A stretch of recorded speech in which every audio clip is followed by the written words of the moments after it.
Winston Churchill, England's Lion, by Thomas Winkelmann. The Top of British Society. Winston Churchill was born at Blenheim Palace on November 30, 1874. At that time, horse-drawn carriages filled London streets, and inventions such as electric lights, automobiles, and flying machines lived only in the minds of scientists. Queen Victoria ruled Britain. The Royal Navy controlled the world's oceans, and Britain's territories were so vast that the sun never set on the British Empire. By 1874, Britain led the world in wealth and in power. At the top of British society lived such people as Churchill's parents, Randolph and Jeanette Churchill. Jeanette Jerome Churchill grew up in the United States in a wealthy New York family. When she was a teenager, her mother took her and her sisters to France, where they attended school and were introduced to people at the top of European society. In 1874, Jeanette married Randolph Churchill. Randolph Churchill studied law and history at Oxford University, then served in Britain's Parliament, or legislative branch. He held other public offices, including Chancellor of the Exchequer, which his son Winston would one day also hold. This office was similar to the United States Secretary of the Treasury. A love of history. Like many wealthy people of their time, Randolph and Jeanette Churchill sent their son to boarding school. From the time Churchill was 7 years old, he lived at school, only going home for holidays and occasional weekend visits. He felt lonely at school and often wrote to his parents asking them to visit. However, they rarely came. At first, Churchill went to St. George's School in Ascot. He had trouble adjusting to the many rules and was lonely. Mrs. Everest, his nanny, later arranged to have him transferred to a school in Brighton, where he was happier and was closer to home.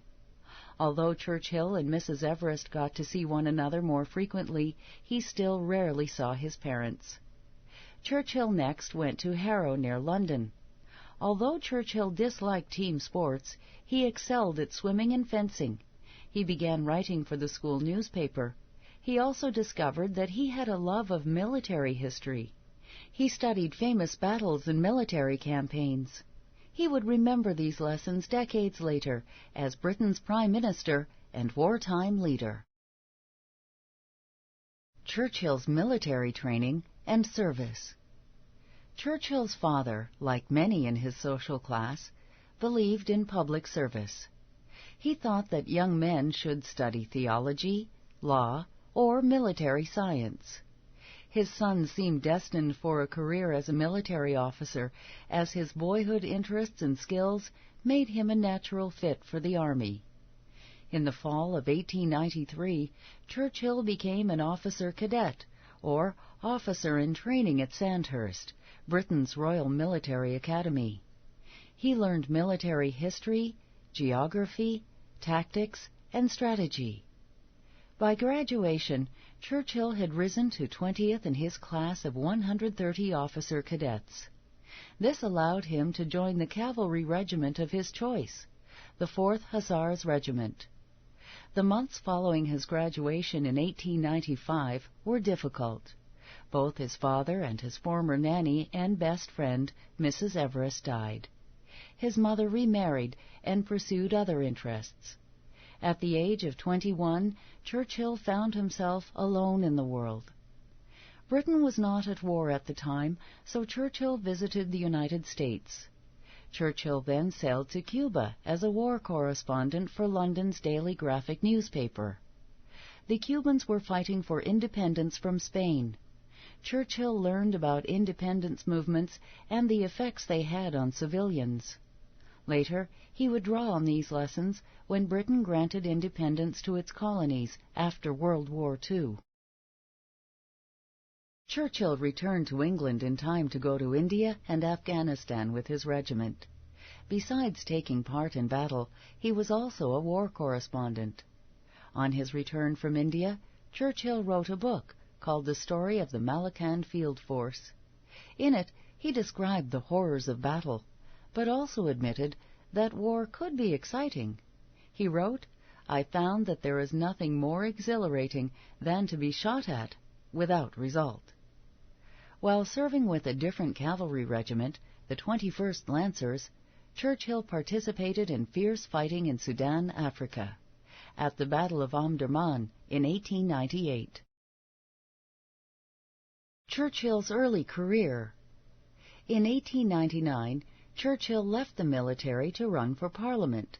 He lost the election, but not his drive to succeed. As a war correspondent for the Morning Post, he traveled to South Africa to report on the Boer War, where Dutch farmers known as Boers fought to maintain independence from Britain. The conflicts Churchill witnessed during his travels taught him the tactics used by guerrillas and commandos. These small groups of well-trained soldiers could cause a great number of casualties against a large military force by moving quickly and by launching surprise attacks. During World War II, Churchill would remember this lesson. The British would later help train and equip resistance fighters or freedom fighters in countries occupied by the Germans. After the war, British commandos set an example for other countries to follow. After his time in Africa, Churchill finally won a seat in Parliament. In 1908, he married Clementine Hosier, calling his proposal to her the greatest speech he ever made. During this time, he also learned to fly. Following the Franco-Prussian War in the 1870s, Europe had mostly been at peace. That war had established the newly unified Germany as a major military power. Churchill spent a lot of time thinking about the threat of a major European war. He knew that once mobilization took place, the British Army could be built up very quickly. It would take far longer to modernize Britain's navy. In 1911, Churchill became First Lord of the Admiralty, which gave him the chance to improve his country's navy. In that same year, France and Germany nearly went to war with each other during the Agadir, or Second Moroccan Crisis, when a German warship entered Agadir, a port in Morocco, which was French territory. As France's ally, Britain would have to take that country's side when war did come. Churchill in the Great War. World War I began after a long period during which feelings of nationalism grew in Europe. People who had long been under the control of emperors wanted to live among others who shared their language and culture. Some countries, however, wanted to continue building colonial empires or struggled to control collapsing empires. A member of a Serbian group that opposed the Austro-Hungarian Empire assassinated Austrian Archduke Franz Ferdinand and his wife Sophie on June 28, 1914. Austria declared war on Serbia in response to the killings. Russia, Serbia's ally, declared war on Austria as a result. Germany, Austria's ally, in turn declared war on Russia and her ally France. Britain entered the war out of loyalty to France and also because German troops had invaded Belgium on their way into France. The Great War had begun. As the German army raced towards Paris in August 1914, British troops crossed the English Channel to aid their French allies. When the opposing armies met, many battles were fought, and the German advance was finally halted. As the days turned into weeks, both sides dug trenches. By November 1914, systems of trenches stretched from the Belgian coast of the English Channel all the way to Switzerland. The troops now had a new type of war forced upon them: trench warfare. In 1915, Churchill helped plan the invasion of the Gallipoli Peninsula in Turkey. Turkey was an ally of Germany and Austria. However, at Gallipoli, the British had no trenches in which to hide.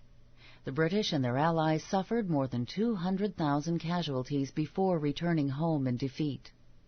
The public's reaction to the loss caused Winston Churchill to resign as First Lord of the Admiralty. He rejoined the army and went to France. The Great War had become a war of attrition. Whichever side had the most troops and the most equipment would win. Casualties were very heavy on the Western Front, but the front lines did not move very much. Germany and its allies already had fewer troops when the United States entered the war in 1917. The Germans also faced a crumbling economy, food shortages, and political instability. They agreed to a ceasefire, and November 11, 1918 was named Armistice Day. Later, on June 28, 1919, a formal peace treaty known as the Treaty of Versailles was signed. Britain in World War II. After the Great War ended, the British people did not want to think about war anymore. Churchill, however, still saw danger in the world and could not ignore it. He was concerned about the communist government that had been established in Russia. Churchill worried that communism would spread outside of Russia. He also worried about Germany. The Germans had been forced to pay reparations after the war. Their country's economy was unstable, and this made the Germans wish for a strong leader. They wanted a leader who could improve their living conditions. The choice of the German people was Adolf Hitler and his party, the Nazis. Hitler began to rearm Germany's military soon after he came to power, even though the Treaty of Versailles forbade it. Hitler then sent troops into the Rhineland, an area where no German troops were allowed. Churchill knew that war would come again, but the British people, including Prime Minister Neville Chamberlain, could only think of peace. Prime Minister Chamberlain would not listen to Churchill. Chamberlain wanted to follow a policy of appeasement, allowing Hitler to do what he wished in order to avoid war. In 1938, Chamberlain let Hitler annex Austria. Later that year, Chamberlain signed the Munich Pact, an agreement allowing Hitler to annex part of Czechoslovakia as well. However, these actions would not prevent war. In September 1939, Hitler invaded Poland after making an agreement with Stalin to divide the country between Germany and the Soviet Union. When the war began, Churchill initially resumed his old job as First Lord of the Admiralty. Then, on May 10, 1940, Chamberlain resigned, and Winston Churchill became Prime Minister. After failing to defeat the Royal Air Force during the Battle of Britain, Hitler decided to invade the Soviet Union. The German army began pouring into the Soviet Union on June 22, 1941. Britain still needed help to fight against Hitler. The United States remained neutral because the American people did not want to go to war. President Roosevelt wanted to help the British, so he formed a program called Lend-Lease, which allowed him to send supplies but not troops to the British and the Soviets. When Japan attacked Pearl Harbor on December 7, 1941, the United States entered the war. Germany declared war on the United States on December 11. Finally, Britain would have the help that it needed. Throughout the war, Churchill discussed strategy with Stalin and Roosevelt.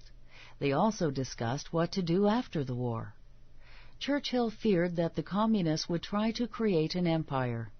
The war between Germany and the Soviet Union was especially costly. More than 20 million Russian citizens were killed in the war.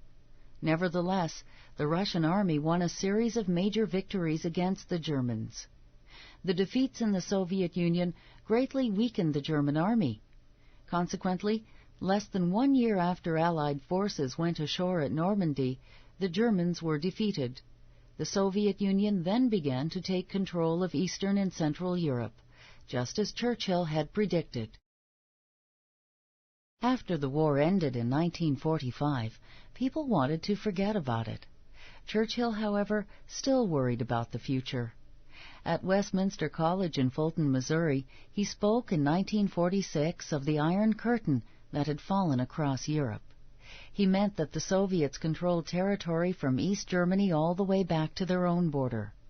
In each country the Soviets controlled, they put an oppressive regime in place. As a member of Parliament, Churchill worked to expand the role of the United Nations and the North Atlantic Treaty Organization, or NATO, in protecting people from communism and other threats. Never surrender. In 1953, Queen Elizabeth II, the sixth British monarch during Churchill's lifetime, made Churchill a knight. Sir Winston Churchill also won the Nobel Prize that same year. Many people thought that he should have been awarded the prize for peace because of his role in winning World War II. Yet the Nobel Committee awarded him the prize for literature. By then, Churchill had written 40 books in 60 volumes. Churchill's first term as Prime Minister ended in 1945. He again served as Prime Minister from 1951 to 1955. In 1955, Churchill finally retired from office, but still continued to serve in Parliament. For the next 9 years, Churchill spent time with his family, traveled, wrote, and painted. In 1963, President John F. Kennedy awarded him with an honorary United States citizenship. Churchill finally retired from Parliament in 1964. That same year, a girl in Mexico City sent a card to Churchill in honor of his 90th birthday. She did not know his address, so she wrote, "The greatest man in the world," on the envelope. Churchill received the card. Churchill died on January 24, 1965, exactly 70 years after his father's death. He is remembered for his words and deeds as the man who would never surrender.